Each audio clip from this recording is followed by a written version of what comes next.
back from an epically long stint in Red Dead Redemption 2 Fight Club. Damn it. Missed it.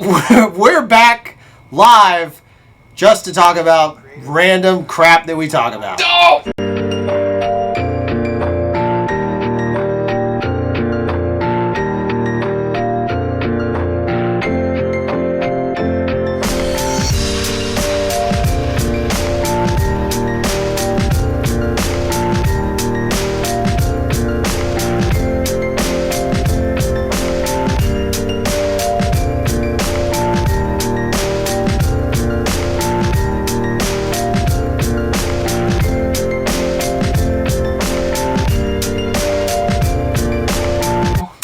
Hey everybody, we're back. That's right, we're live, and you might have seen a commercial That has his lovely face on it. That's my face. When we started the stream, I looked over and there was a commercial that our buddy Paul did that we were in for him, and then we were in it, and we popped up, and that happened. Oh, we got 8 people! Yep. Wow, I thought maybe surely people had forgotten about Crap Show. That's what the internet calls this, by the way. Oh, I figured so. Yeah, because apparently sitting in your chair in your mom's basement gives you so much more knowledge than actually doing. What? What? We're not in our mom's basement? Yeah, we are. But I mean, still, it's still a bit different. All right, so today on the show, getting right to it, I'm not going to show the clip yet because we're going to talk because we haven't seen you folks in a long time. First off, and most partially importantly, I don't know if it's anyone else's birthday. Paul is just taking over. Paul is destroying our channel. He has destroyed it. It's good for him, though. Skip that, yeah. It did work. But I would like to... I should have put an affiliate link, dang it. I would like to give a shout out to our very dear friend MPEG, our chief technology officer. Yeah, whose birthday is today. And it's his birthday, so happy birthday, MPEG. I hope you're doing very, very well. Glad to see everybody popping around in the show. So, we're going to talk about today is... GH5s Can It Be Cinematic. The reason why we've been away for so long is we got beyond busy. Like, I mean, we flipped upside down busy to a point of serious topic that we'll talk about after the short film. But Jeff and I both hit a wall that was pretty nasty, and we'll kind of go through that. But yeah, it was rough. But we have so much content, we don't even know really where to start. So we had teased this short that we worked on a while back, but we wanted to kind of show everybody the full short film.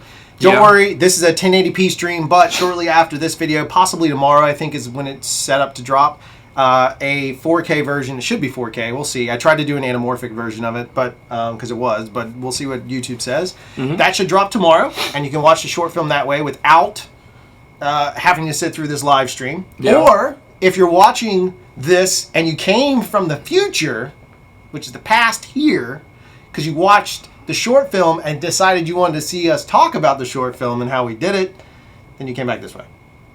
Yeah, I'm confused. Okay. The people that know what I'm talking about, they know. Yeah. Yeah. I'm not that good in technology. No. So one of the things that has happened in terms of the short film, just to kind of go over it again, it was my 40th birthday. I know we've talked somewhat about this, but we got permission to show the whole film, so we're going to do that. It was my 40th birthday. And we went out and partied, and the next day I decided to get up and shoot a short film. I don't even remember. You're out of town. Yeah, I don't even remember. I guess I was in Kentucky. I don't know. I don't know. It was somewhere. It's so much has happened. But in the process of doing that, what we decided to do was... Oh, yeah, I think you were in Kentucky. I think you dropped your... No? Because that was the hurricane. We don't know where Jeff... Yeah, I don't know. I was somewhere. Jeff bailed. I was not here. Yeah, Jeff bailed. You were out of town for something. Yeah, I just don't know what. Yeah. I'm still kind of... I'm still hit that wall. Yeah. So I shot the entire short film. I did all the post. I did the sound on set, which isn't great. You'll hear it's not the worst, but it's not great. Most of the post. Well, you did the great. I did majority of the work, and the point behind it was I wanted to see if a single person could do it. Not a single person, I'm married, but a single shooter could go through and actually accomplish pulling off something super cinematic. I did use a Dana dolly. I used other little things, and it was all done by myself. The crew was literally me. There was a director there who directed the actors, and I let him focus on that. And then there were 2 actors, Jeremy, who you've seen before from Heirloom and friend of the show, and then his beautiful wife, Sherry, who's also a very accomplished actor.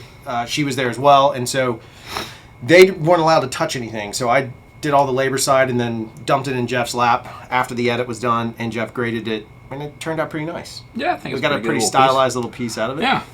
We did some experimentation because that was the point of a short film. I mean, if it's the same look as everybody else, what point is it? Yeah.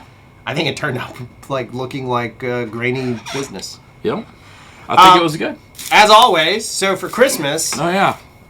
our delightful pal Sabrina, who is one of our team members, brought us a beer for Christmas, and so that goes like that. It's Tuesday. We're drinking a Crowler, which this could go terrible, very quickly. This is from CRFTSHO Package, great beer store here. But we're drinking a Maine beer, which Maine used to be super hard to get. Not so much anymore. Fairly common. We're drinking a Maine beer from the Smackdown cups. Yep, it's Tuesday. Smackdown Tuesday. This is called Woods and Waters. It is an IPA, I believe. It's an IPA. It is an IPA. 6.2%. Hopefully this doesn't explode all over our business. If it does, we have a second one. There we go. So that's what we're doing. So how's everyone been? I hope you've had as productive years, a year as we have. It's been a monumental year for us. We've blown our revenue out of the water and actually done some of the greatest projects we've ever done. And we have a commercial that's not out yet. I may get tipsy enough just to say screw it and show you guys. But it was shot on Kowa Anamorphics, so we've gotten to shoot on a bunch of different lenses. This year alone, we've shot on Master Prime Anamorphics, Kowa Anamorphics, Master Primes. What were the Optimos? Optimos. Again. A variety. Yeah. And the dadgummit, the other RE lenses for the hospital spot. Oh yeah, Ultra Primes. Ultra Primes.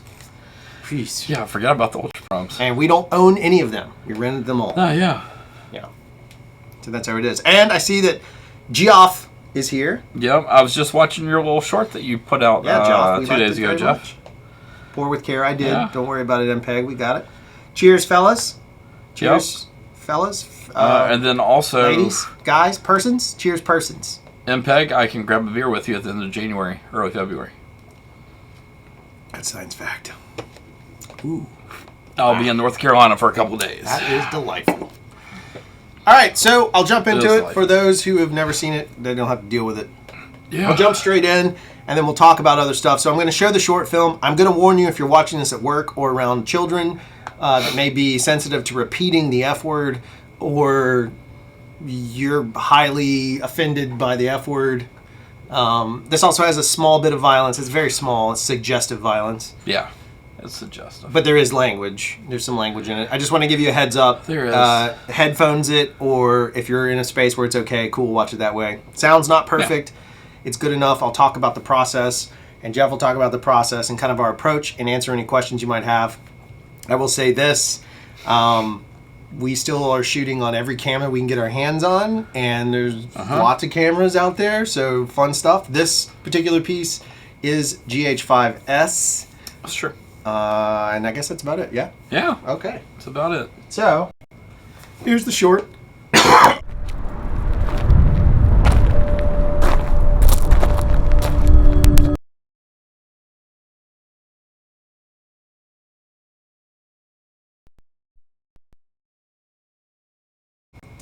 Okay, so small problem. The raid went to sleep. I'm going to bring it back up and we'll watch it again.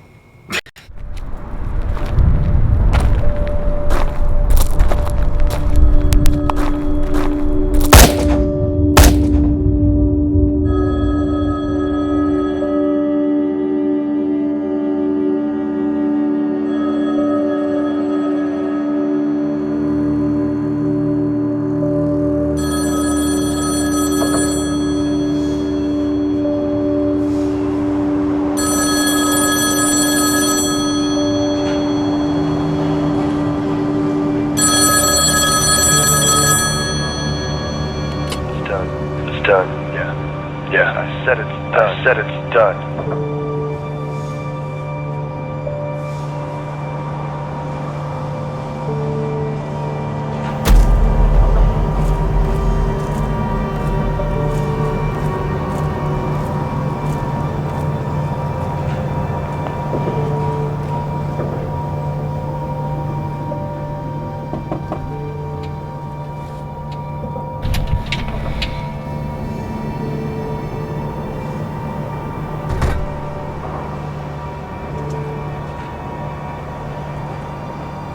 Jesus, Randy. Are you kidding me with this shit? Relax. Nobody saw me.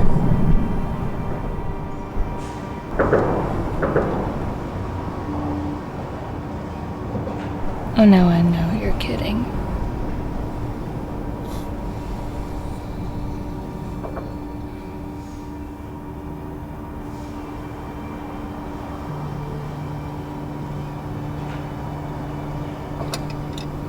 You really should calm down. Calm. I need to stay sharp.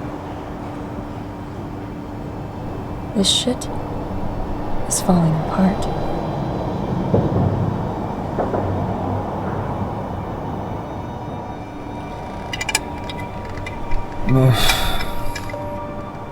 It'll blow over.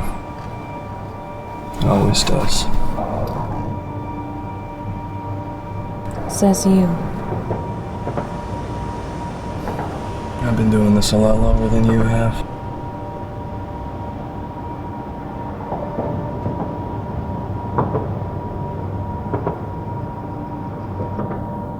I'm probably just the latest in a long line of pretty chains for you, aren't I?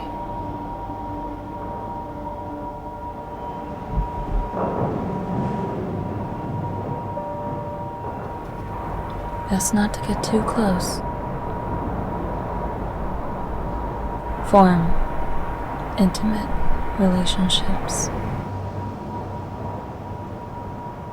That is where this conversation is going, isn't it?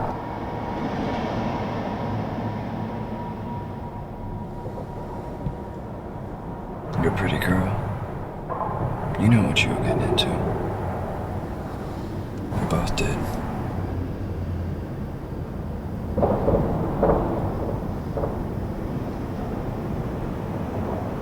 Now you're just patronizing me.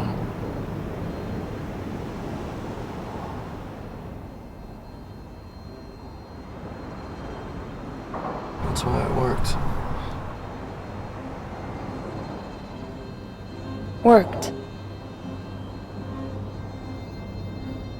Not works.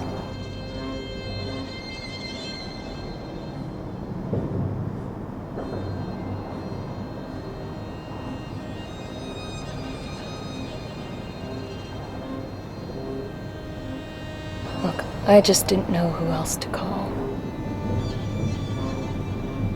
And now I'm sorry I did. Don't be.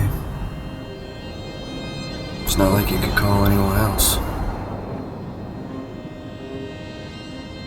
You didn't call anyone else, did you? Why the fuck would I call anyone else? This was supposed to be easy.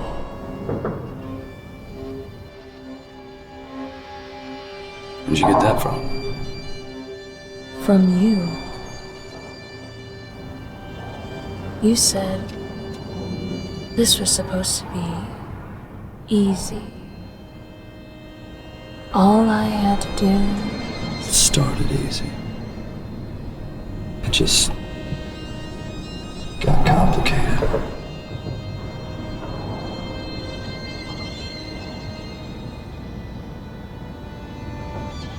You mean me?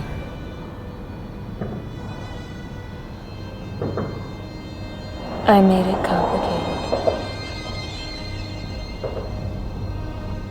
What? You mean what complicated? Oh, come on now, Randy. You're a smart boy. Don't tell me you didn't see this coming.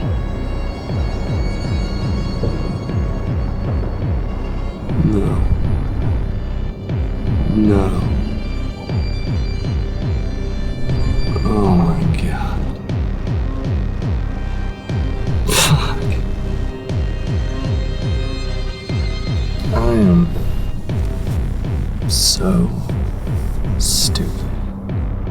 It's not a revenge thing. It's just closure.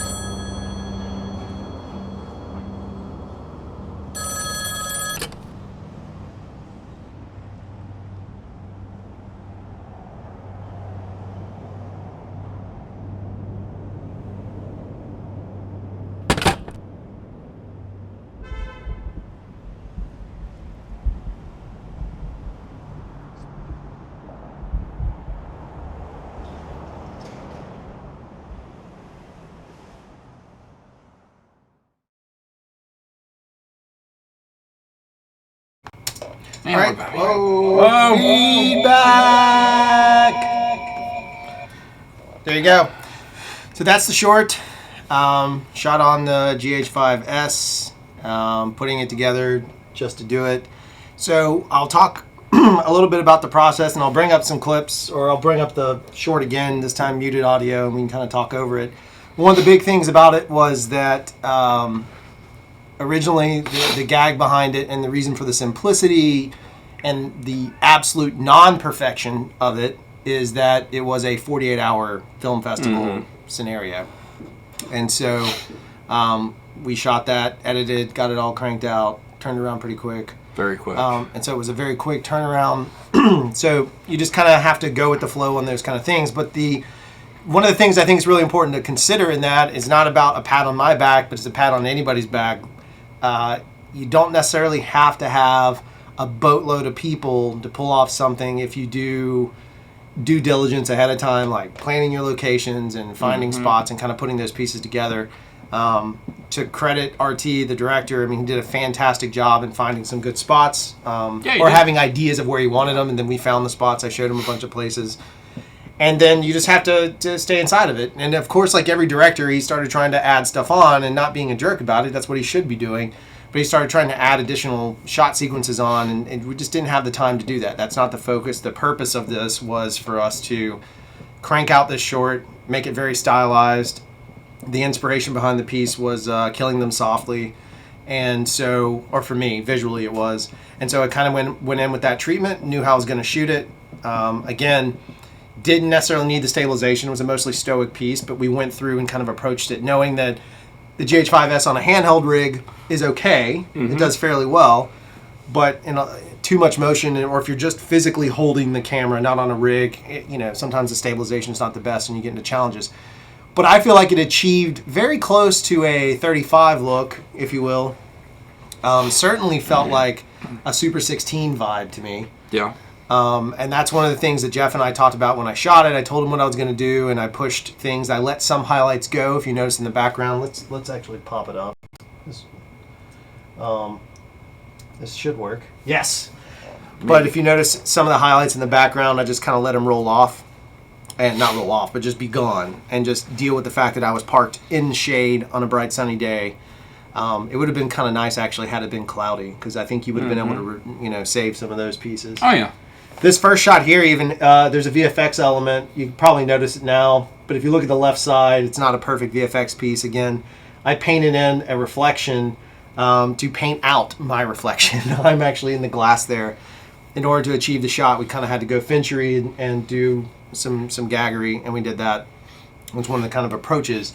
And so when you do VFX, for example, I gave Jeff a DPX, and Jeff took said DPX and was able to grade that little sequence separately. I had to build it in After Effects. So again, the workflow, being very mindful of what your workflow is. It was a raw negative from the camera. It was the raw GH5s footage, brought it into After Effects, and then tracked, added the effect, and kind of went that way.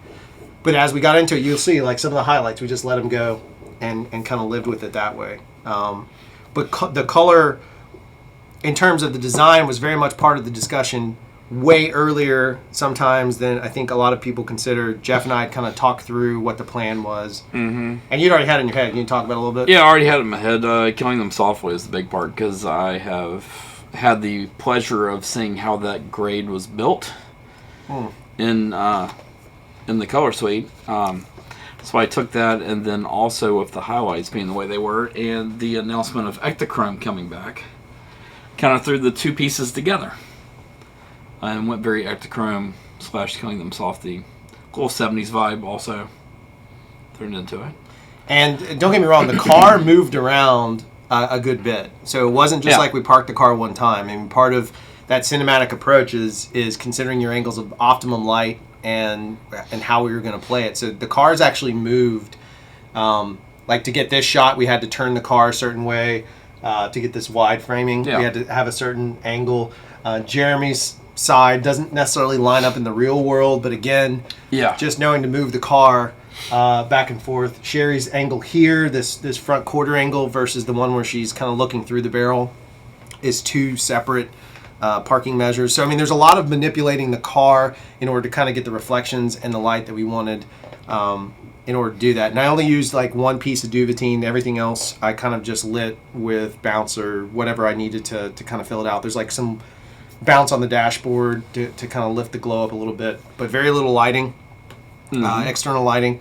No bounces, because no like shiny boards, I mean, because I didn't have the crew to do it safely. And so this is something that was shot in total 6.5, I think it was 7 hours, somewhere in that range, was like a 7-hour shoot. Yeah. And so again, if one guy can do it that's 40, you young whippersnappers who should also get off my lawn should be able to do this fairly quickly. And then in terms of the grade, Jeff kind of talked about that side of it. Like I said, we knew we were going to lose the highlights. We let them go, let them be what they are. You talk about the grain effect that you kind of and this version has one grain effect on it, which is a medium dirty gate. And then I wanted to push farther. So I actually, at one point, had mixed 2 different grains on top. Right. It was a little much. It was a little much. It started looking very 8mm. Yeah. Kind of. So we stayed more like a harsh Super 35. Yeah, it looked like one of those kill films or whatever. I forget what those are called. That movie Super 8 was about it. Not Super 8. 8mm. 8mm. Snuff film. Snuff film, yeah. It started to feel, with that much grain, it started to feel like a snuff film. Even though it kind of is, I guess, in a way, but it felt like a real, it was a little too gritty for me. It's almost an exploitation film. Yeah. That's the way I feel about it. Which is why I really liked trying to bring the Ektachrome back in. And at the very end, the underneath looking up shot of Sherry is actually where I built the Ektachrome look from. Did you make a LUT out of that? Then went backwards. Is that a LUT? Could it be a LUT? These people would like that LUT. Probably could be a LUT. Would you like that LUT? If you want that LUT, comment or throw something in the chatski here, and let's make Jeff give you a LUT. But anyway, not today. But not today. Because I got to recall this project. Yeah, it's a nightmare. Was it recorded internally or externally? It was recorded internally. 100% internally. Did you consider shooting this anamorphic? I know we talked about it. That's why we have blackbarred it to be. Yeah, I framed for anamorphic to faux it in. We just did not have the anamorphics at the time. For a 48-hour film festival, we had to be cautious. What we did have, though, was the Optimo. Let's see, it was the Optimo. Did we have the Optimo for this? Yes, it was the Optimo because it was UMS. It was before UMS, right before it. Okay. So that's why you're out of town, because water's covered for you, wherever that was. Yeah. Whatever it was. Whatever it was. But the Optimo, I ended up using an Ingenue Optimo that was not anamorphic. Just because I had another job with a client. They'd already paid for the lens rental. I got the lens a little bit early, so we could kind of just have it for... I think our shoot was on a Monday, so I had it on a Friday. We shot this on a Saturday, I think is how it went. Or a Sunday. We shot this on a Sunday. Was this the 30 to 72 or 76, whatever it is? Yes. All right, cool. Yeah. Somebody asked, it's the Optimo 30 to 76, I think is what it is. Yeah, and so Ingenue Optimo. I did use a speed booster, obviously, to help kind of bring back the lens a little bit. You lose the grain effect. Yeah, you really do. It softens YouTube. it. Yeah. It actually, I don't mind it. It softens it up a little bit more. But you definitely, I think you'll see it in the 4K version of this. Which again, the 4K version, I think it'll be 4K. I did a 3840 by some crazy 1550 or something. Trying to do a full anamorphic. To kind of give the anamorphic effect, since YouTube supports that now. So when you post your videos up, if you're going to crop anamorphic and you don't want the bars, you don't want to do a 185, you can actually post a 2.4. And so that should drop tomorrow, and you might be able to see the grain there. You also see some buzz shots. Like, I'm not going to lie, I had some things. I know there is, but the pull to the gun is actually pretty good. Yeah. I mean, there's some stuff that's like 6 takes. I know, still. You know how many takes it takes some other time? Yeah, no, that's true. So the idea was to kind of process through it and shoot it anamorphic, but not frame for anamorphic and go kind of forward from there. Robin says, need more crew for upcoming shoots. We always need crew, Robin. You can email us. Yeah. Drew at Craft Show or Jeff at craftshow.com. .com. I like the real fanboy. I like he says, wow, that was amazing. You know what's hard?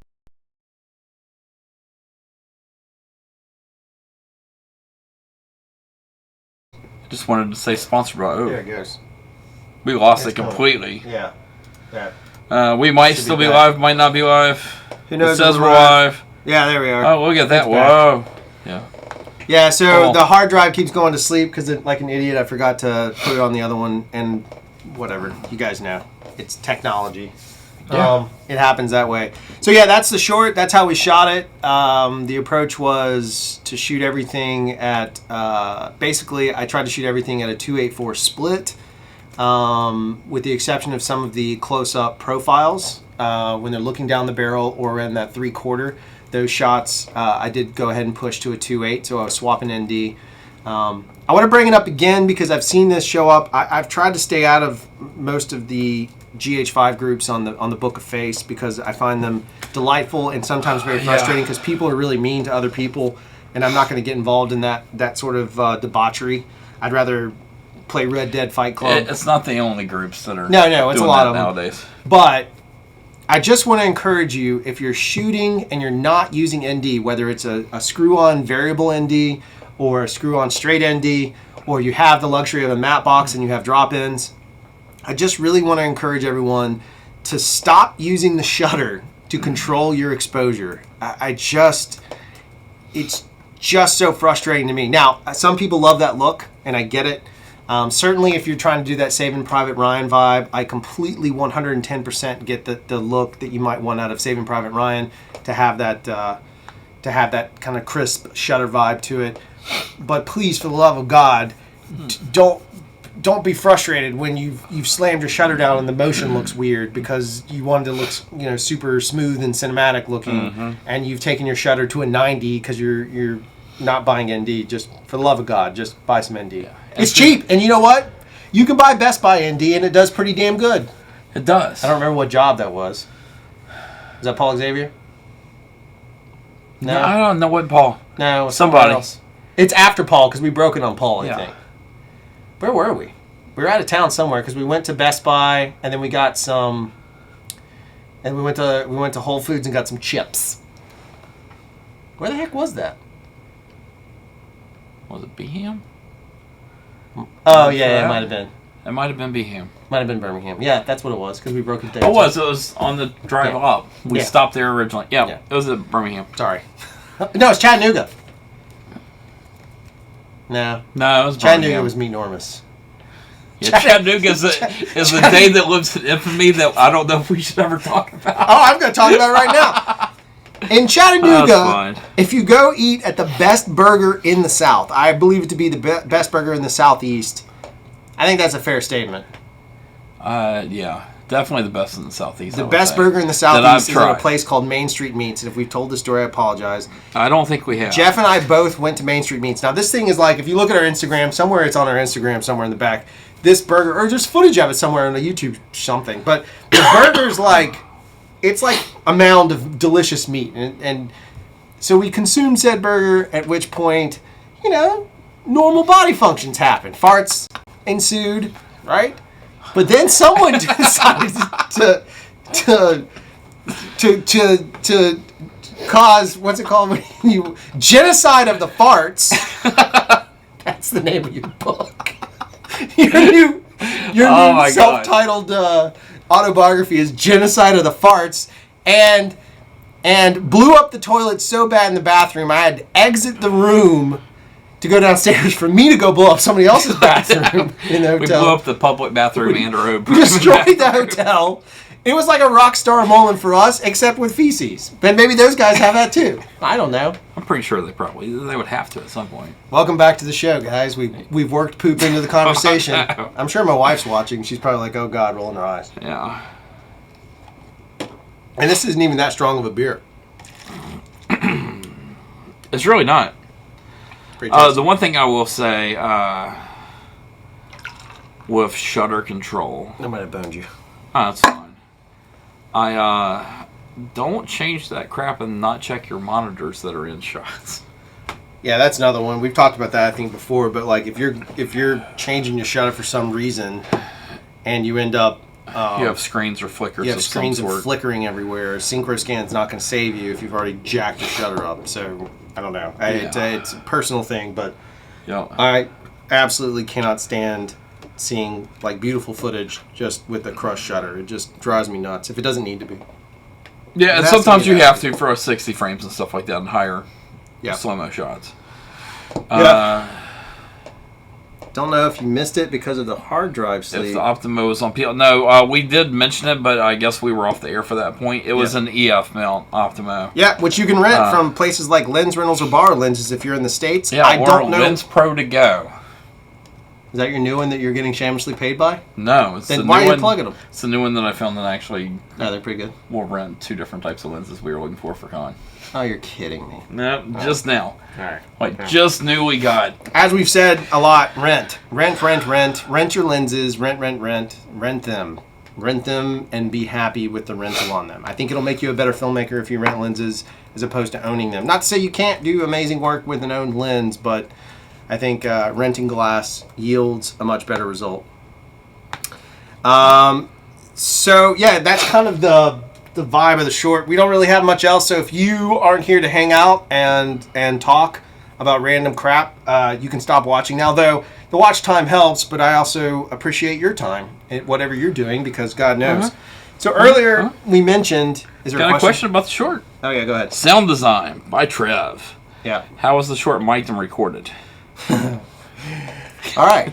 So I used the GH... No, I had a Zoom. I had a Zoom recorder with 2 lavs and a boom running into a Zoom that was terribly mounted somewhere on the camera because Jeff wasn't there to make it clean and pretty. And so I had that running, and then the car was mic'd as opposed to the people because I wasn't totally sure how much in and out of the car and how much rustling we were going to have until after like the second take when I realized it was just going to be a very static, sort of stoic presentation. Oh, there he is. He's still here. Oh my God, Vikings! Holy cow! There you go. Haven't seen Vikings. I don't even know if he's going to fit here. Crowder. He should be able to fit. Maybe get Vikings right there. I don't know. We'll see. Maybe he's in. Maybe he's not. Yeah. Oh yeah, his face is in. He's in. Yeah. Yeah. I guess that's really all I had to say. The sound design on that side. Then the rest of it was all a lot of post work. I went back out and recorded the sound of the cars driving over, which are the clickety click clacks, to help hide some of my terrible audio. The audio was just low because they were mumbling.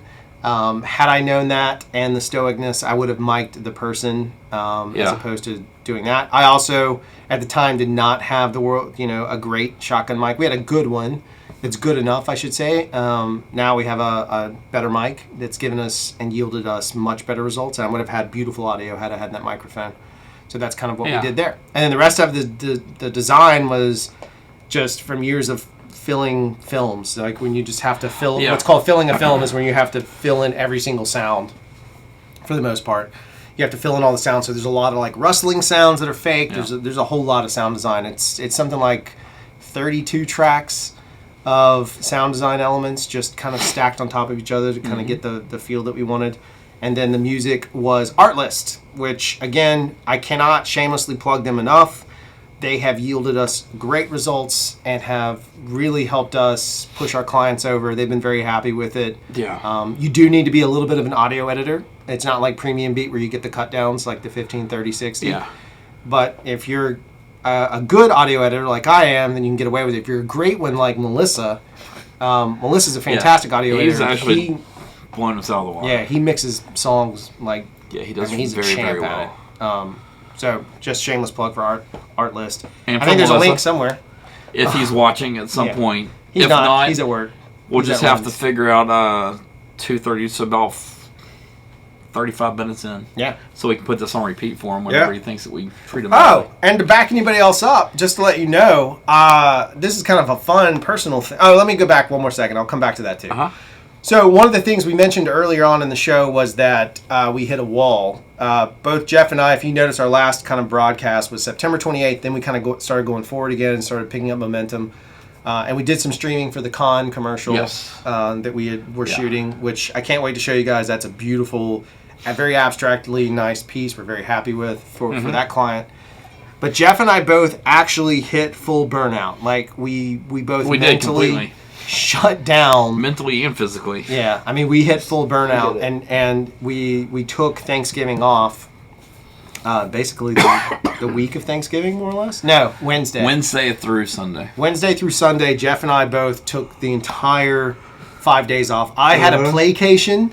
Battlefield 5 came out, so I did nothing but play video games for 5 days. I did that for a couple of them when I was at the office. Yeah. But I drove my wife to work, so I came and hung out at the office. But the burnout scenario was not good. And so we're trying to do better we were just serving our clients as best we could, but we also kind of pushed ourselves a little bit harder than we should have as well. I mean, we made major mistakes, and one of those mistakes was we pushed way too hard. It's working right now. Because I'm trying to fix another piece of it.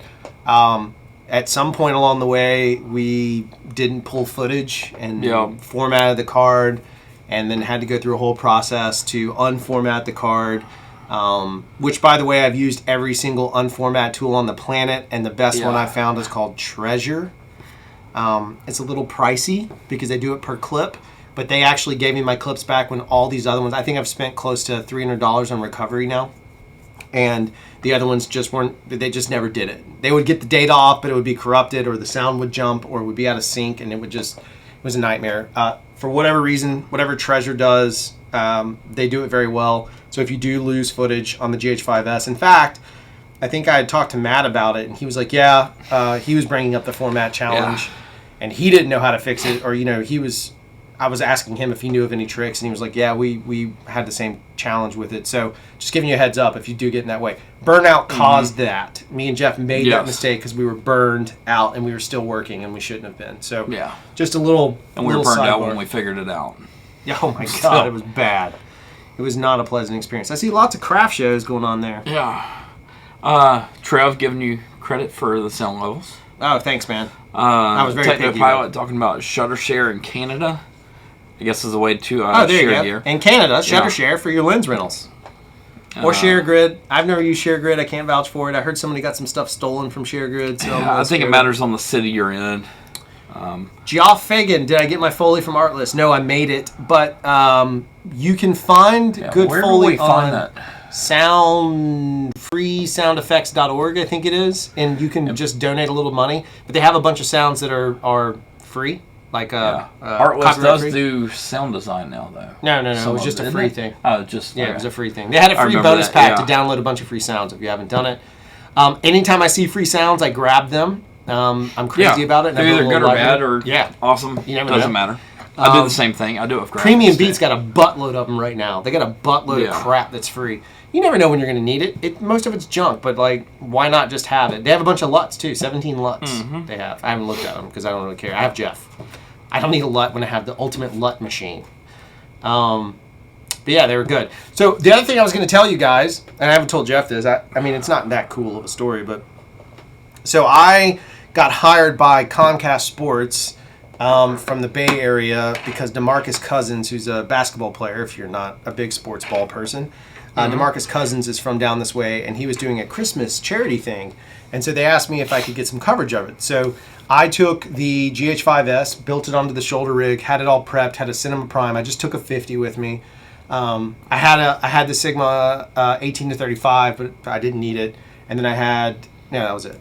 And then I also took the GH5 and took the GH5 with me as well. With the 7200? And the 7200. And what I ended up doing was I ended up swapping camera bodies like a still photographer, but treating it like film stocks. But treating it like a film stock. Yeah. So I knew what the stock was. I'd set this camera to a certain level. I set the GH5s to, and knew that was my low light work. And so I literally was swapping bodies back and forth pretty crazily. I was able to get some amazing footage out of it. Did you end up using the camera straps? What? Did you camera strap it? No, I didn't do that. No, I had him in a shoulder bag. Cool. It worked really well, but I'm bringing it up to say is I don't care if you have a Canon and a Sony, and the Sony's better in low light, and the Canon's a better picture. Yeah. If you don't have the light, then just switch to the Sony. Don't worry about the camera doing that. Treat it like a film stock. It worked really well. It was a really good process to kind of get the content. And the reason I'm saying that even further was that GH5S and GH5 content ended up being broadcast. Nice. So Nana Nana Boo Boo to all those haters out there that say it can't be. Well, no, it went. Yeah, the other thing was, it was on the way to OWA one time. Was it an OWA piece? Billboard. Remember, we have a GH5s that is a full-blown one. Oh, yeah, to be on a that's true. billboard that actually... And it's a video still. Worked right. Yeah, it's a video still. So we've seen... It shouldn't work. No, it really but it's still... I don't know how much it looked touch okay. Up. I don't know how much touch-up was done, but we still have seen a GH5s frame grab blown up on a billboard. Yeah, that floored me, actually. You're driving by at 70. I would not say to tell people that I can do that. No, I wouldn't sell clients on that shot at all. Yeah, it was just a little shocker to us when we drove past. It can be done in a pinch if you're in that way. So, Espen, have you tried the micro panel from Blackmagic? No, Espen. I have the tangent elements, and unless I go to a bigger panel, I love my elements. If I go smaller, I hotkey everything and take the 3-ball section of the element with me. In the blues, hello! Yeah. MPEG, did I test RTX? No, we're on PlayStation 4. We're on consoles, yeah. We're on consoles, so we don't have the luxury of that. Health first, take time to reboot. Yeah, we've learned that now, Linus. Yeah. We actually truly have. And the weird thing is, during that whole entire Burnout period, we were on a shoot where a guy told us that you should only work 6 days and you should always take that 7th day off. Yeah, that was Paul. Yeah. And it is absolutely wonderful advice. Yeah. The hard part is if you're a small business owner or just a entrepreneur kind of spirit. Yeah. It's hard to make yourself do It's that. hard to cut off that extra day. But because even when you're just sitting around and you're trying to be lazy, because our vacation was for 5 days. Yeah. But really it was like a day and a half, 2 days for both of us. We were both like ready to come back to work. Right. So. But I forced myself not to do. I think I came up here one time for something really small. But like it's a very real scenario and mistakes were made. Like it wasn't just we were tired. It was like we started making mistakes that could have cost us not the biggest client in the world, but a client and a relationship. And I think relationships are really valuable. I wish this one was a little more valuable. Yeah. But whatever. But we treat all our clients the same. Yeah, everybody gets the same treatment. So we're coming out of pocket to fix that situation, and hopefully it's going to get done. I don't even know where it's at. Let's look at it and see. Yeah. Woohoo! It's extracted. Sweet. Trev, just curious if you've tried the XLR adapter for the GH5 and would it have made your one-man band shot simpler or easier? We have the XL. Yes, we only have one. We're seriously thinking about getting the second one, so we can both have them for different things. Yeah, that's what we use nothing but that. Yeah, we use it for interviews. We use it for all kinds of stuff. In this case, if we need more than a boom and one lav, right? In this case, we go to a Zen. I wanted to have all 3 channels of audio. Otherwise, I would have used this all day. Like we use it. I will say this: like it's a good piece of gear. It's certainly good enough for a lot of interview stuff, especially if you can kind of ride the faders a little bit. The downside of it is it's not the best preamp. Now that I've spent more time, I've gotten a lot better at audio mixing and then EQing. You have. I'm a video guy that's had to learn that stuff to make our product better. And one day I'll do tutorials on it or something, but there's a huge difference when you start hearing the mix between those two, and including even microphones. Like just I've gotten to the point now where I can hear the difference in microphones, and I mean some of you might have already been there, but for me it was never anything that I just needed to get good enough. Now I'm kind of zeroed in. We still use a half-ass mic on the live stream, but we have a much better mic. It's much more directional, all that kind of stuff. So we do. Yeah, big deal in that space for sure. Yes, Espen likes it as well. I have heard people where it comes off and stuff like that. We've never really had that problem. We did have... I will say I'm not happy with our Shogun. Oh, yeah. Can you go get it? I'm not happy with Shogun either. Do you mind? No, I'm trying to think of where it's... Yeah, you like you know, our office is always a little cluttered. It's like 10 times worse than it's ever been. Like, there's literally crap. Some guy gave us, he was a drone guy, and he was going out of business, so he gave us a bunch of drones. So we have like a full CineStar. And then we have an Inspire 2 sitting on a couch over there. And there's cases for all this crap. Like, we've got all that gear, and then on top of it, we've been so busy. And then there's been threats that we're going to lose our office space. All kinds of just normal business stuff. My point being is like, it's like a pigsty. But this, for one of the tools that I find to be one of the most valuable items that we use on a daily or on a You haven't weekly actually basis. seen the whole thing yet either, unless you've opened it yourself. I've never looked at it. I don't even know if I necessarily want to know. So Jeff's going to show. I'm going to show this part first, which we've shown before. Yeah, so the top cracked. So if you're getting a Shogun, I would suggest getting a cage. If I were you. It's not really in focus. And then you can see the bottom crack, so it doesn't really support itself anymore. The screws have fallen out. And this is normal use. We don't baby it, but we don't I don't baby it, but it also don't beat it up treat either. it really terrible. So when we were doing the con shoot, see if you can see. I can zoom in even more. Oh, I see it. Is it right there? Is that it right? Oh, it's massive. Oh my God! Here, that way you can hold it. Yeah, I'll zoom into tragic. That's just absolutely. That's awful. Look at that. Yeah, and it's falling apart. Like every time I take it out, it falls out. Now, granted, this is 3 years old, but still, I mean, now we've got to buy another one because it's become part of our part of our business life. And the ability to record. It's tragic. It is. So Did it cracked. fall? No, it's just pressure from the two sides. Shitty build. Yeah. So now we've got to go through and pick up a new. We're getting another one. I mean, because Atomos makes a good product. I really actually love it. I just wish their build quality wasn't, or at least that version. Yeah. Their build quality was better. So now we're going to buy another. We're going to get a Shogun Inferno this time because we need HD SDI on it. And so we're going to buy a Shogun Inferno, and then we're going to get a cage. We're going to get the cage. And have to put a cage on it. So then all of a sudden we have a more weight added to something that can be fixed very simply. We did end up with a small HD monitor. Was that a DP7? AC7. AC7. Yeah, it's an old monitor. We got an old. They came with the drone stuff. It was free. Yeah, and it's that built thing's like a rock. It is beautifully built. I wish Shogun. I wish Atomos built their stuff. Now again, I haven't seen Inferno, but I wish. No. And ours could be a rare exception. Yeah. In all fairness, but I wish their build quality was like that of that small HD monitor. It is fantastic in comparison. Yeah, and if they're built like the Sumo is, because the Sumo is built very heavy. Yeah. But yeah, I still use the Sumo on a regular basis. We like do. Crazy. And every once in a while, it still has a couple screw ups on it, but it's glitches. Yeah. Usually, I have to fix the Sumo. I have to roll it backwards and then roll it back to where it is. What do you think if I just pop in? Where are you gonna pop in?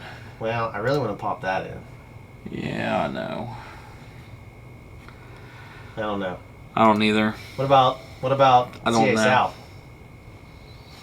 We got an approval on CSL? No. That's been up there for a while. I mean, do you think the CA South people are going to watch it? No, I don't think the other people are going to watch it. Yeah, but he's more likely to watch it. I was going to show you guys. He's way more other likely stuff. to watch it. Yeah, he's way more likely. Hold on. We're going to text. And we're going to find out if we can sneak a peek of the con thing for you guys, because it's pretty cool. And it's a nice mix of GH5s, because it is totally using that camera for low light on purpose. So it's a GH5s mixed with the red, because that's what we were shooting primarily. But it's a really kind of fun scenario.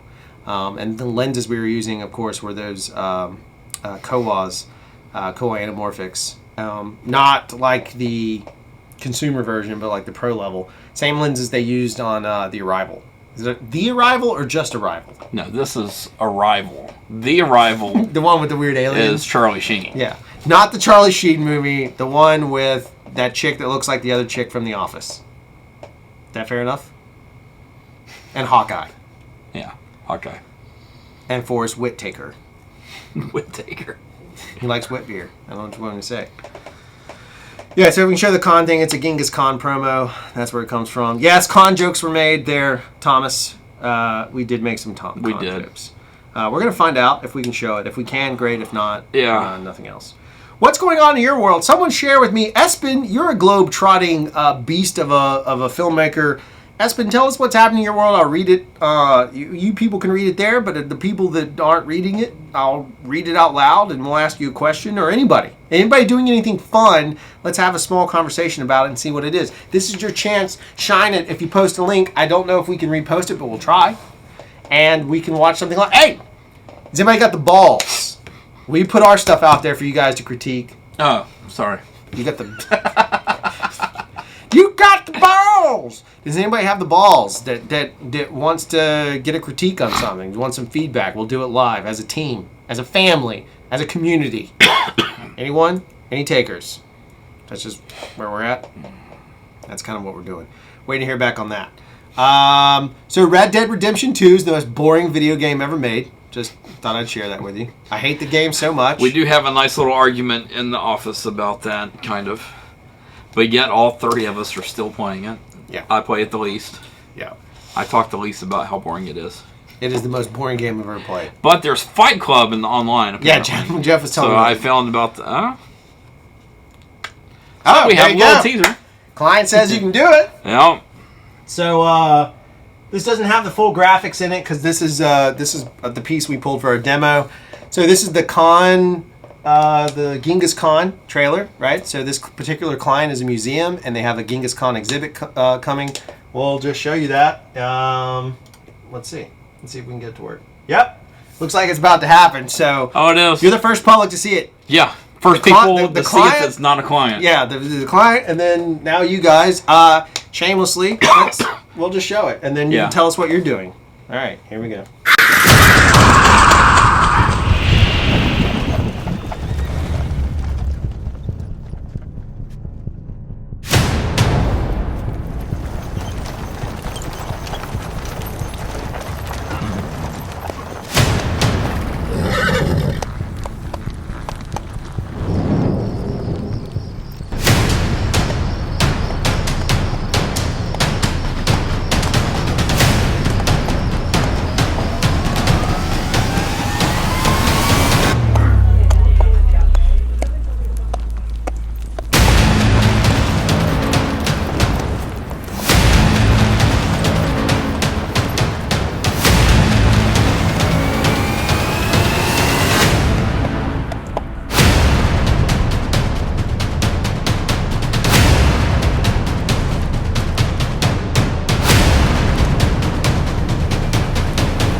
So I had to get the sponsor obligations. There you go. That's what we did. We were pretty excited about it. The client had a modest budget, not a big budget at all, by any stretch of words. But the upside was we believe in them, we believe in their product, and we believe what they're doing. I think it's a cool thing, and so... And we got other people on board that believe in them as well.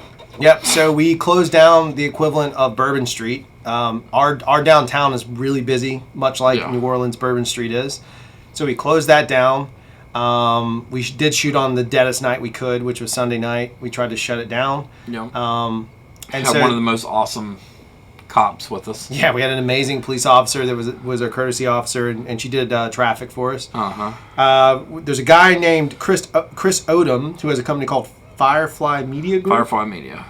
Who is a drone pilot, so he's licensed, but he also has the nighttime exemption. So we were able to fly the drone at night. So we got some of those really crazy overhead drone shots. We shot on those COAs. Melissa directed. Yeah, he did. I DP'd, Jeff DP'd. Yeah. It was kind of normal craft show process. It was a team sport. But Melissa directed. Drew produced by handling and wrangling talent. AD'd it. Yeah, I did AD it.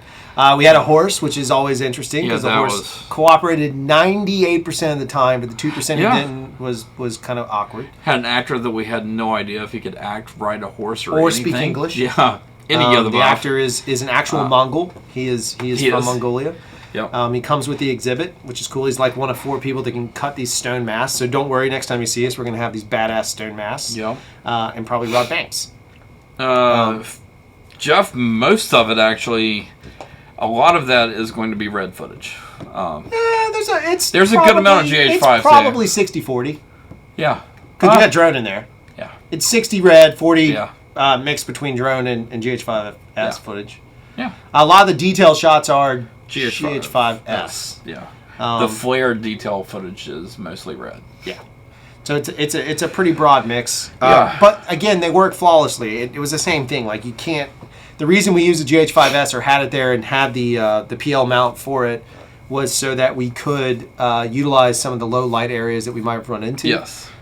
There's also graphics on the package. For our demo reel, we don't want to show the graphics. We just want it to be footage, so we had stripped those. But that's it. That's kind of where we were going with it. And again, that was a very small crew. My wife was props and kind of production designed it. Yeah. And then my wife was there, but Jeff helped. Maddie B helped. And we did have Maddie B on board. Yeah, Actually, that's funny. So we started shooting and didn't even start shooting. We just the crew was me, Jeff, the two Sarahs, and that was it. That was a film crew. And we started shooting, and we realized very quickly when someone left gear on the back of a car exposed to thieving hands. Yes. With nobody there. Yeah. Then we needed more people. Yeah. So I called Matty B, who's on a feature right now. I called Matty B, and I was like, "Hey, what are you doing?" He's like, "Oh, I'm just having a couple of beers." I was like, "Not anymore." So and that then he poor dude walked down from his 3 beers deep. And came and gripped for us and kind of put together. Now, here's the thing. Knocked it out of the park, though. There are a million things I would love to have done differently, but it was an experiment in 2 ways. One, low light anamorphic footage. Those lenses are not fast. They're very slow lenses. Yeah. We wanted to see how far we could go with things. 2, we gave a first-time director his chance at a really big spot that we were very proud of because we knew we'd be there to kind of we had our idea of what we needed to make sure happened. And so we gave him an opportunity. And then the third part of it is really that we just wanted to give the client as much as we could with the budget they had. Like the original proposal was not in their ballpark.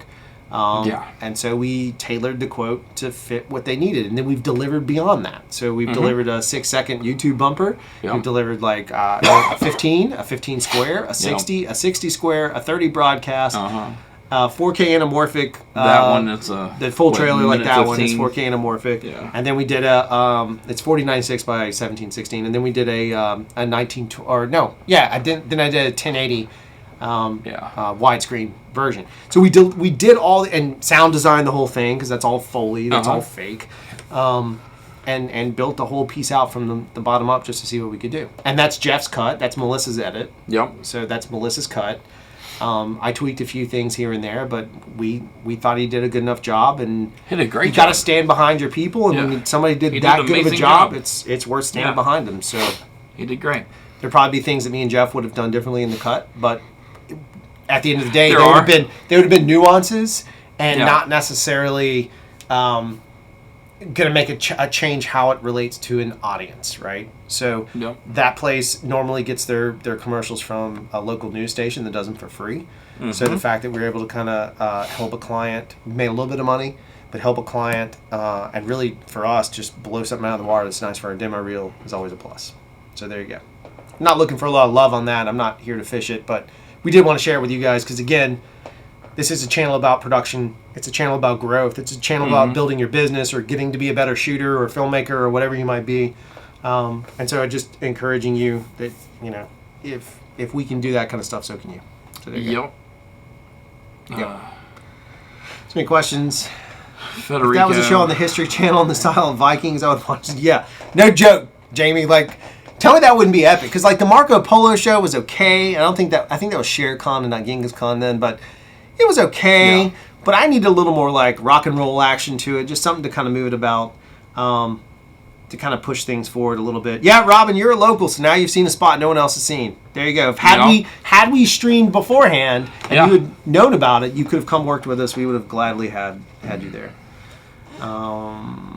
Hey, I didn't know you guys were live. I'm returning again. What's up? Pizzles, Tech Time. Welcome back. Good to see you again. Yes, we are live. We've just been buried with a tremendously good amount of work. Federico asking if we knew of another set of lightweight anamorphics to experiment, because he's doing a shoot with Kawaz and an Alexa Mini. They definitely are lightweight. Oh, they're way light. That was big great. Time. We didn't know what we were going to get with the horse. That was the other side of using the Kawaz. Julian has we actually were trying to get the we were trying to get the Atlas Orions, but we're trying to get the Orions. They're Canons. they're massive, and they're actually hard to come by. They're just really fast, I think. I think they're like a 2-1. And they're new at the rental houses. That's the other big thing. They're new and cheap at the rental houses. Yeah, if you can get some Panavision C's, they're not terribly heavy either. Yep. Master Primes are super heavy. Yeah. Yeah, most of the bigger ones are going to be pretty heavy. Balsar, I think, makes some anamorphics that might be. You know what? When you start getting into this level of lensing, which is awesome that you are, Federico, that is phenomenal. Yeah. I love it. I love lenses. That's my jam. I don't care what camera I'm shooting on. Just give me glass. Kiss my glass. But, like, when you start getting that, that's the fun of, like, the characteristics out of those Kowas are so drastically different from something like the Master Primes. Big time. I mean, it's night and day. Yeah. In a way that is... I don't think that spot would have been as good with Master Primes. It would have been beautiful, but it wouldn't have had, like, those Kowas. I don't know if you saw that torch footage, the raw footage we put up that was test footage. We threw some of that up 2 weeks ago, 3 weeks ago, whatever it was. Yeah. We threw it up there. Right before we shot. And you can actually see that the torch is flaring. You're not going to get that out of the Master Prime.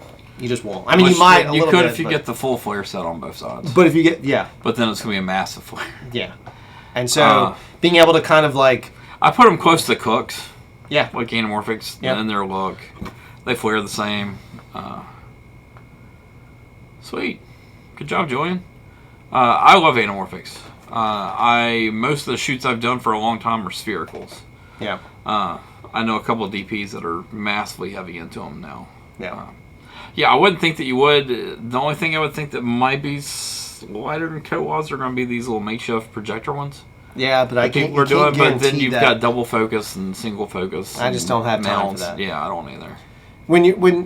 Those are very fun short film, non-client related or non-monetary value projects.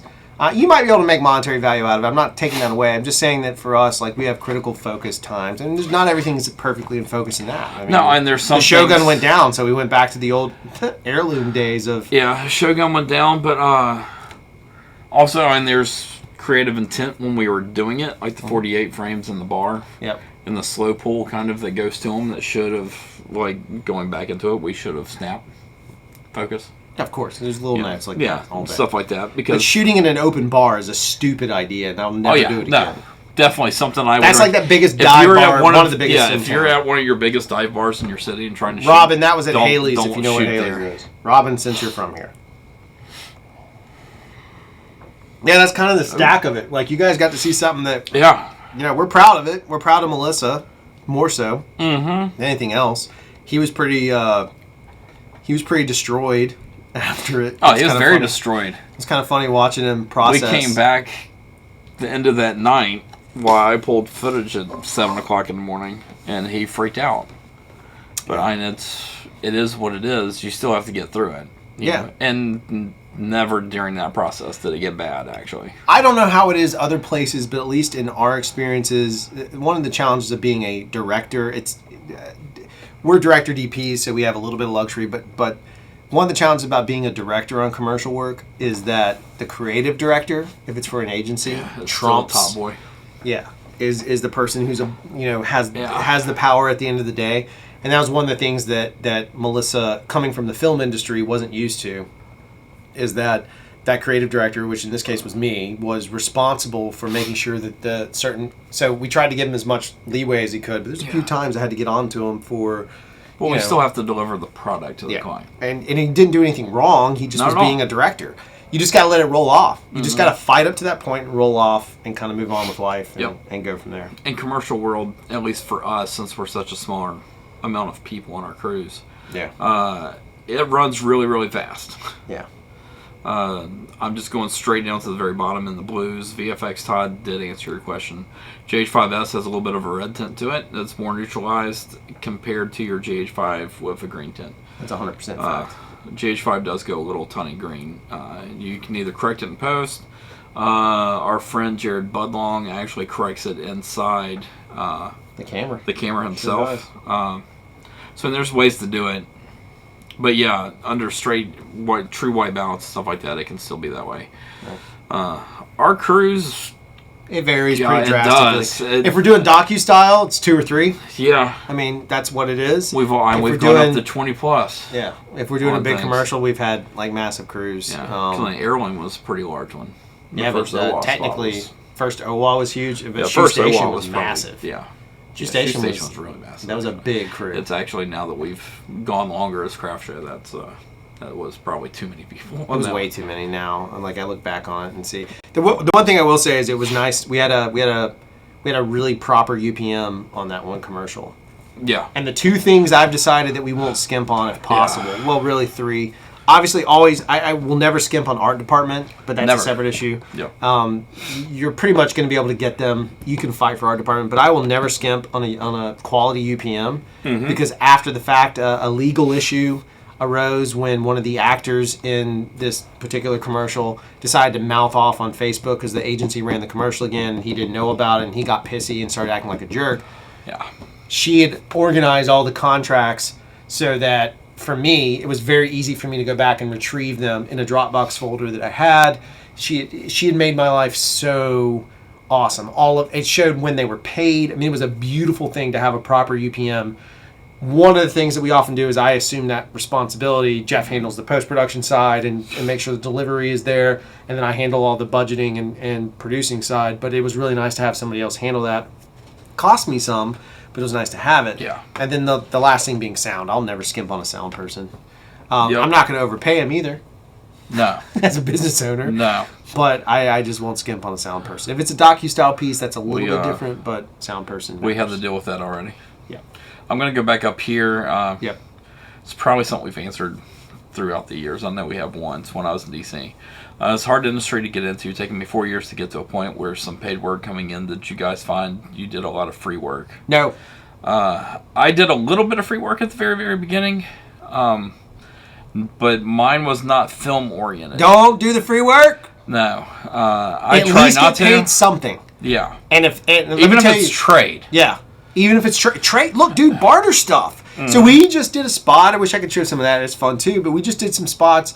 So Billy's Bacon is a local bacon here that is, like, seriously, I think he won best bacon in the U.S. Yeah, he's top 5 bacon in the U.S. top 5. I think he's number 2. It's insanely good bacon. It's also like $12 or $15 a pound. So we traded some work for some Billy's Bacon. We also happen to like Billy, the guy that runs it. We traded some work to help Billy's Bacon, so we still got paid. Bartering's not a problem. If you do it for free, you're setting a precedent that you'll do it for free forever, right? It's that terrible saying that's why have the cow when you can get the milk for free, right? Is that it? Why marry the cow? I don't know what's involved in this process of that statement, but there's something about why buy the cow. That's it. You can just you gotta have the bagels. Yeah, you just bring the bagels.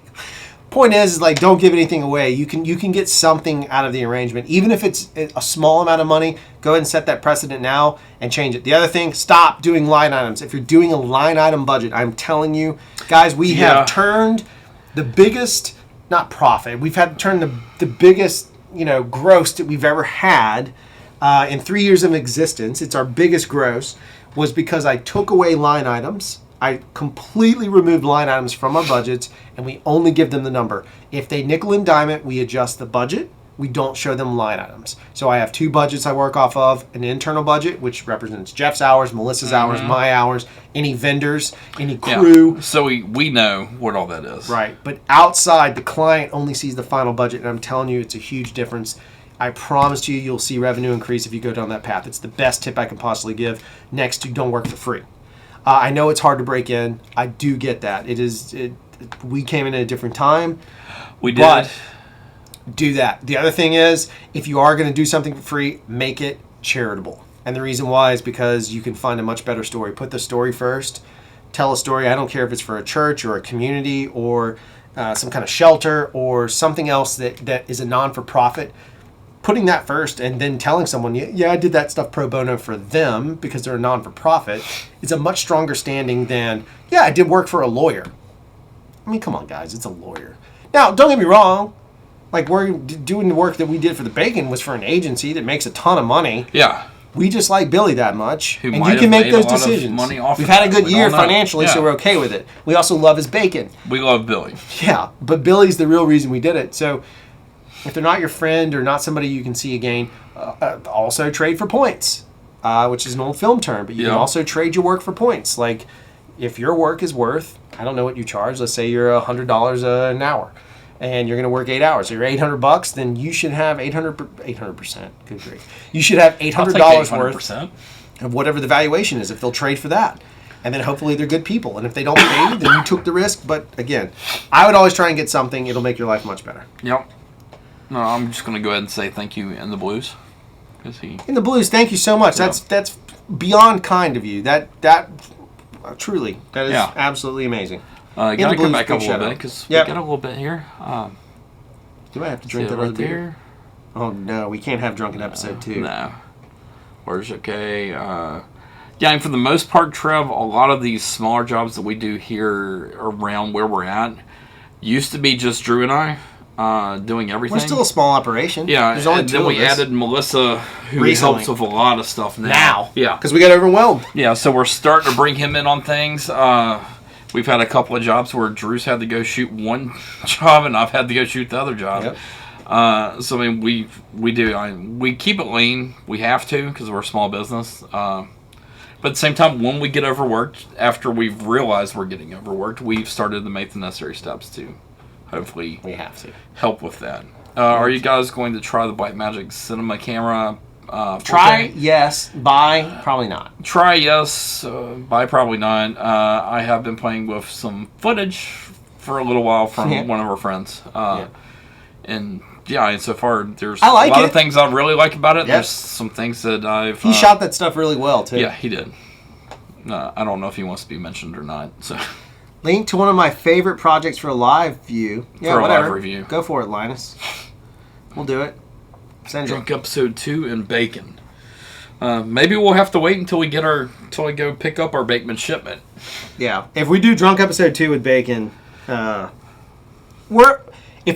just literally sitting here have gotten 2 more jobs that have come through the door from another client. Probably a third one because somebody just jumped into the chat room, so she's probably landed somebody else. Hey, probably somebody in this chat room. Not her. Yeah. Oh, she joined? Yeah. Oh no! Hey Sabrina, thanks for the beers. We're all tied. Woo! All right. Well, yeah. My Blackmagic footage that I'm getting is coming from Jeff Hagan. Oh, there you go. It's a good shooter. Very good shooter. Also, we've been playing some Mavic. On the camera for a friend's feature film director. Super happy. Yeah, because the GH5 does a good job, but more importantly, Todd, you do a good job. I've seen your work. You're great. I don't do free work either. I do passion projects. Careful. Passion projects is a slippery slope, my dear friend. I get the wakeboarding video. That's good branding for you. It's cool. I mean, if I needed you, I needed it.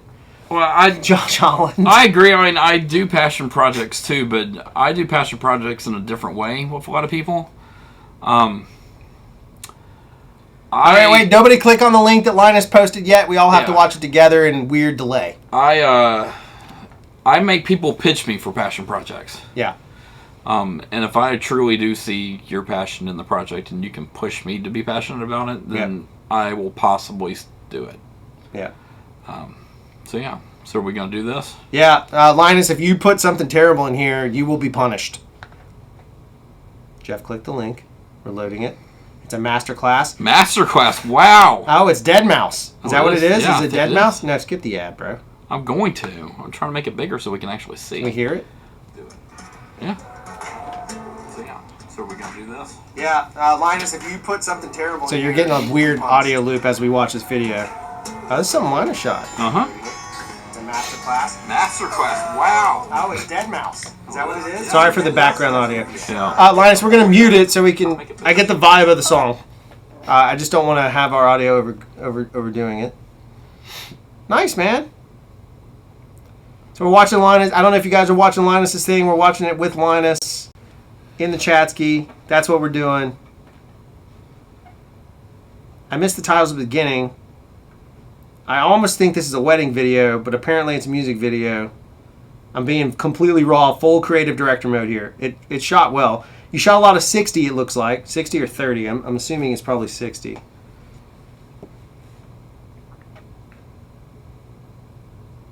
Your editing's really nice, man. It is. It's good cuts. I will tell you this. One of the things that I've been studying lately, you're doing a lot of it, is more cut-ins as fast as possible. It's the resonance factor of what resonates with people. And so those quick cuts keep interest longer. And it's one of the things that we've been experimenting with. Oh, so it is a music video. Jay Smith, Let My Heart Go. Okay, got it. So shout out to Jay Smith letting his heart go wherever it went. I love the shots of him. That stuff's killer. I do too. It's very noir style. That's beautiful. Out of curiosity, Linus, what was your rationale behind the? I'm assuming it's 60. It could be 29.97, but what was your rationale on kind of going with this look? Was it a vibe thing you were after? Was it just a stylistic approach? What was your thought process on kind of going with that sort of vibe?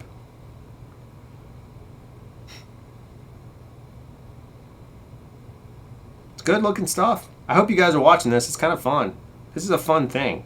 I like watching other people put their heart out there. I really dig dude, your shots Jay Smith. Dude, the Jay Smith shots are gold. Yeah, I do like that stuff a lot.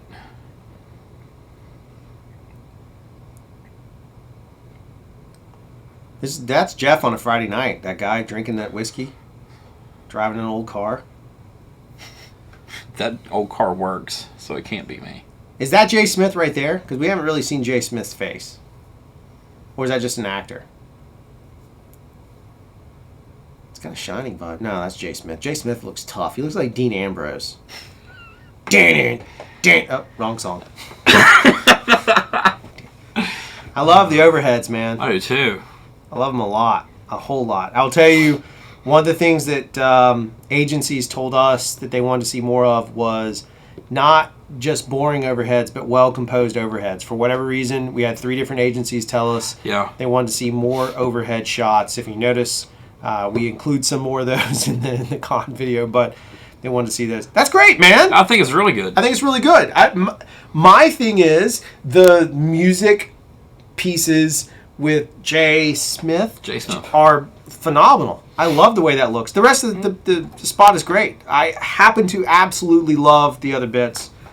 Overheads are super nice. Yeah, dude, that's well done. I do Very well done. love the Jay Smith. Me personally, and this is where the critique comes in, and again, it's personal. If that was a presentation to me as a creative director or as a producer, my only thing is I'm more drawn to non-60. I like a little more motion blur sort of vibe. That's a personal preference.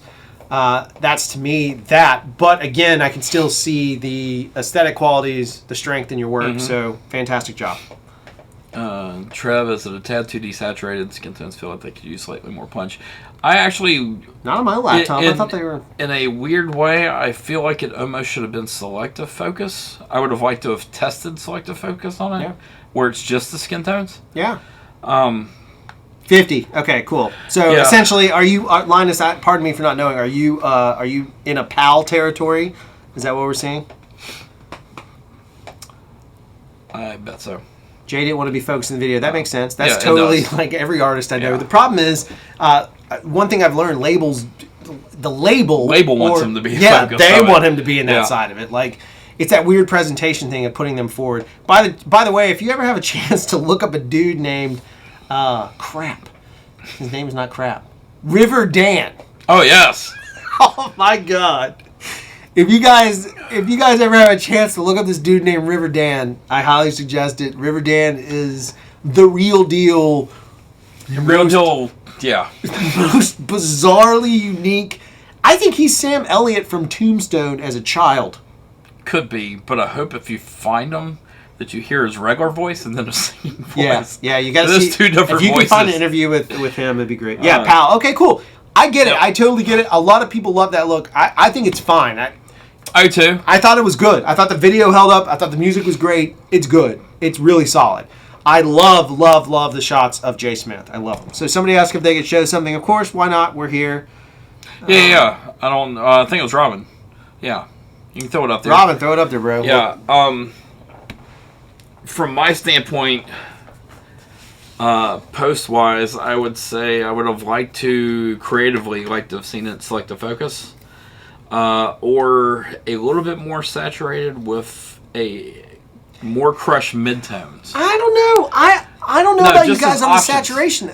No, just as options. I don't think that it's too desaturated right now. Yeah, but I think Linus was going for a muted tone in that 30s, 40s, whatever that era was. I absolutely agree. And I think Linus, correct me if I'm wrong. I think sepia tone-wise would have been the wrong decision. No. I think he went the right way with it. He made the right call. The only thing that I would say creatively to me that I would have said the fix is your sunset picture at the end where it shows the sky, because it looks like you lose a little bit of the sky when you're starting to blow your highlights towards the orange. I don't mind the colors. I'm just saying. I'm with you. That's what my job is. Yeah. But that was great. Yeah. And hey, dude, minor notes Linus, all the way around. I thought it was great. Your cojones, sir. Yeah, exactly. You just showed that though. And you should be proud of that. You should use that in your demo reel. Just don't overdo it. Your demo reel, 2 minutes. 2 minutes. Yeah, but like, put a couple of the shots in there that you're really proud of. Make sure you throw a J. Smith shot, because that would resonate. Yeah. A couple of those overheads, if that's what you're after. You're probably very successful. I'm just saying, if you were pitching that reel to me for me to hire you to shoot, that's what I would want to see. That's what I would go off of. All right, so Robin, if this is something terrible, actually you live here. You live in Mobile. So you really need to think. I'm just kidding. Go ahead. Yeah. All right, so we're now watching Robin's piece. Small Best Stories, I bet, with Mark Ingram. Hey, man, good for you. We like Mark Ingram. Yeah, still. Yeah, we can listen to it a second. Yeah, I'm going to keep it off for right now. Okay. Because of us. Wow, did I do that? No. It's loaded. Yep. Nice, man. That looks really good. So you shot in New Orleans, or are you out of here? This is NOLA right here. That's obviously NOLA. But that's awesome that you... I like your graphic package. Yep. I think it's super fun. Love the colors. It matches New Orleans. Yeah. A lot. Actually, the grade's nice. The shots are nice. It's really solid corporate-y type commercial work, man. Like, that's really solid. Great looking stuff. It really is. And it's Mark Ingram. Yeah. Maybe one of the greatest players of all time. Roll Tide. Oh, whatever. Huh? Jeff hates it. I love it. Roll Tide. Actually, I can go into Mark Ingram. He's one of the best. Did you produce or just shoot? What's the situation here? What was your situation here, Robin? When you have a chance to answer, I'm curious to see, because often working with celebrities, like, he seems very pleasurable to work with. And again, DeMarcus Cousins was amazing to work with. He's just very mellow, and Ingram seems to be putting a lot of like energy forward. Mm-hmm. I mean, he's having fun. You know, like, he's having a good time with this white dude in a hat.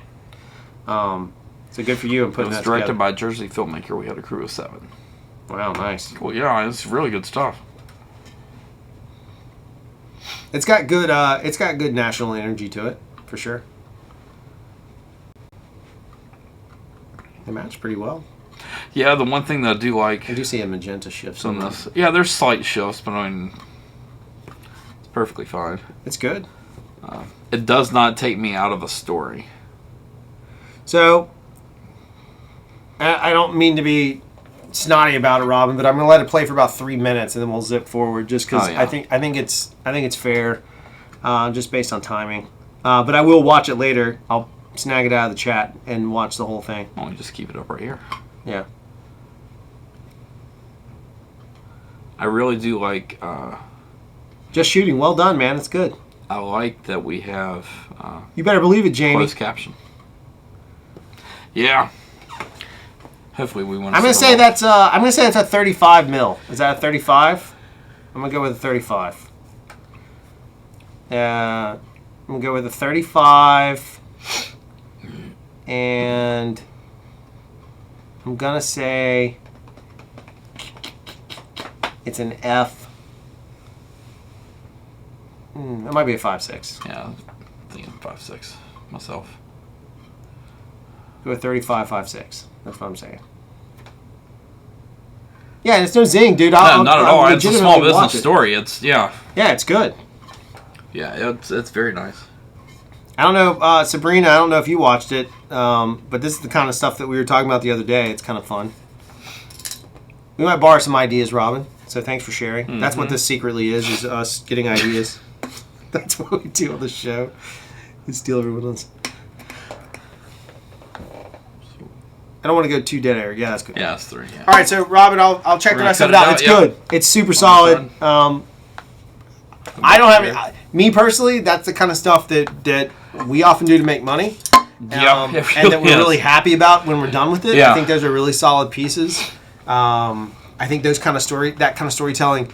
The big thing that we're obsessed with currently is we always say put story first, but a lot of us say that and then don't necessarily. Great lenses. Yep. 18 to 55, 55 to 135. There we go. But one of the big ones is making sure that if your story is coming first, that it's the right story coming first, and that seems like it has that kind of vibe to it. So well done, Trish. Yep. Yeah, I love the Fujinons. Yeah, they're great lenses.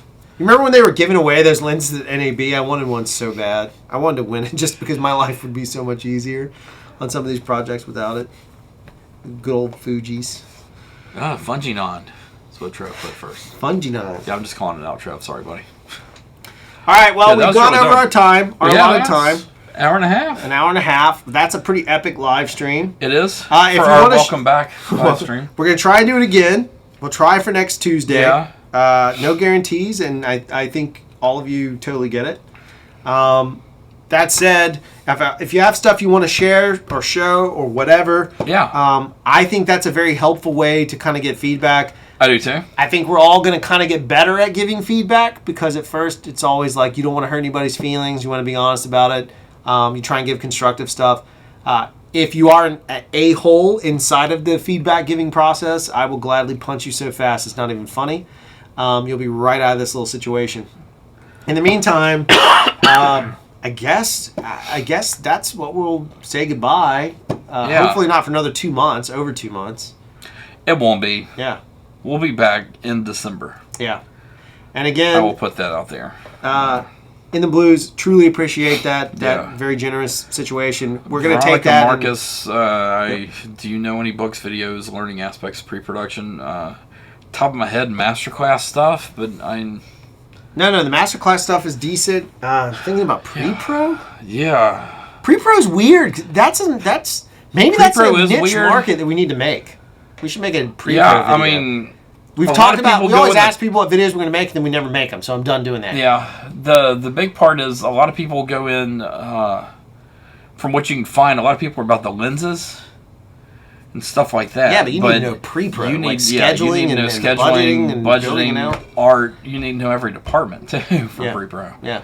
Yeah, that's why UPMs are so valuable. That's a good question. You know what? Let me think about it. Yeah. If I can come up with something, I will post a link into the comments if I can find something or a resource that I have. We'll both think about it, Veronica, for a little bit. Maybe even contact a couple UPMs and see. Yeah. Yeah, sorry I can't answer that one very quickly. Yeah. No, but it's worth looking into, and it's a great point. Thank you, Taylor Harrison Film. Yeah. Todd, thank you. Taylor Harrison, thank you. Pizzles Tech, good. Always good to see you. Oh, Ivan. Hey, buddy. Oh, wow, Ivan, welcome back. And Espen, always great to have a Viking. Yep, we love Vikings. I'd love to hear more about your kindergarten documentary that you were working on. I read the comment and just didn't get to it. Yeah, Fagan, I also saw that you kind of haven't been doing your live streams. Yeah, Mr. Lately, Fagan. buddy. What's up with that, Mr. Joff Fagan? We should try and do that duel thing we were talking about at one time. Boy, that almost looked really wrong. Yeah. Little sword fight. Yeah. Writing treatments would be great. Yep. Yeah, we could...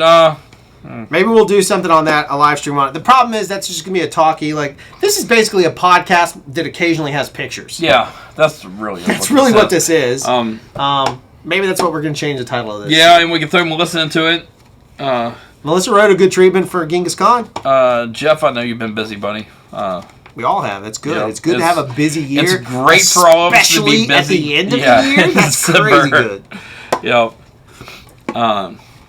Yeah, December being this busy is quite an unusual circumstance. Yeah. Hopefully it becomes the normal for all of us. And again, thank you guys for watching the content. Thanks for hanging out with us. Thanks for believing in us. Thanks for joining us. Thanks again. for coming back 2 months awesome. later. Yeah, no joke. And then shout out to, obviously, Josh Holland over at the Explorium. Thanks for letting us show that early, bro. I don't know if you're still watching, but thank you. Super awesome. And thank you, Sabrina, for the brewski. Yep. We just drank one. We did just drink one on air. Questionable meats. Who knows what happens later. Yeah. And then last but not least, since we started the episode, I think we finished it. MPEG, happy birthday, man. Happy birthday, MPEG. Seriously. Love the hell out of that guy. I'm just going to do the normal thing we do, which